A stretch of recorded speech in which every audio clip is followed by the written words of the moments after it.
Tambang emas terbesar di dunia yang dimiliki di Indonesia adalah tambang emas Grasberg.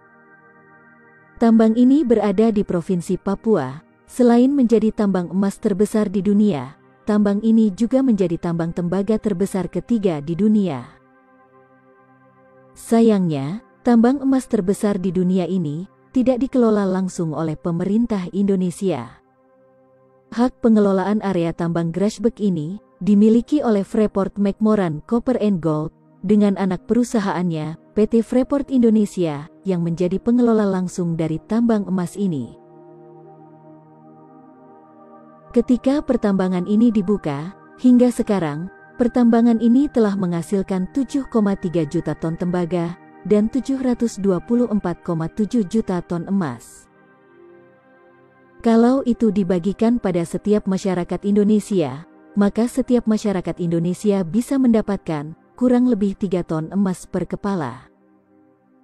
Bisa dibayangkan jika itu terjadi, semua penduduk Indonesia akan hidup dengan bergelimang harta.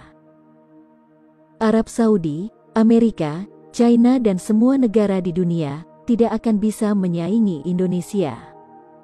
Indonesia akan menjadi satu-satunya negara super kaya jika tambang tersebut dikelola sendiri oleh Indonesia dari awal.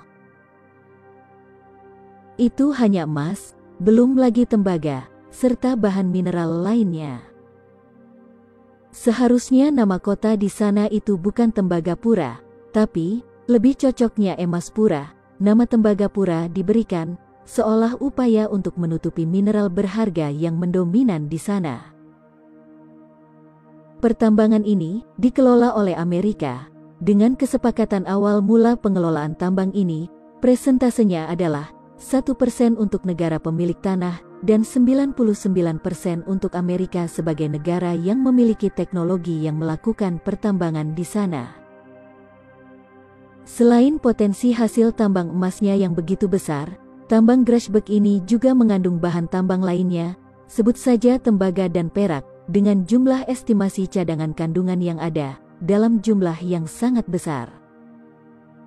Bahkan, ketika emas, perak dan tembaga di sana mulai menipis, ternyata, di bawah lapisan emas dan tembaga, tepatnya di kedalaman 400 meter, ditemukan kandungan mineral yang harganya 100 kali lebih mahal daripada emas. Kandungan mineral itu adalah uranium. Uranium adalah bahan baku pembuatan bahan bakar nuklir.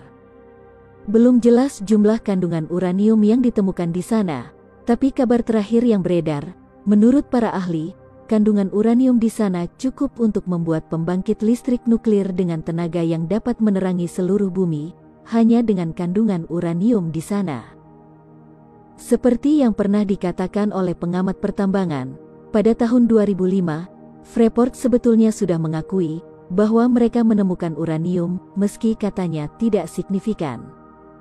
Kecurigaan ini diperkuat lagi dengan proses smelting biji tambang sebagian dibawa ke luar negeri. Jadi bisa saja ada kandungan uraniumnya.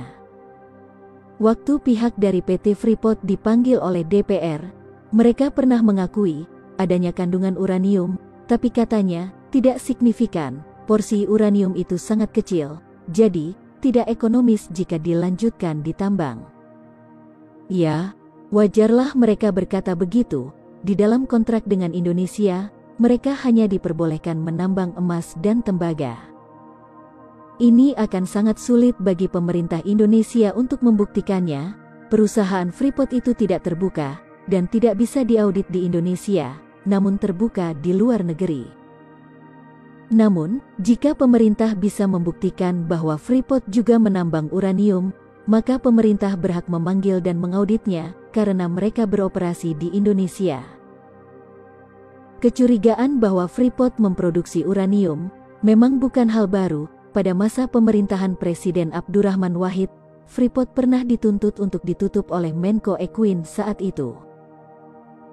Bagaimana pendapat kalian tentang hal ini? Tinggalkan komentar kalian di kolom komentar.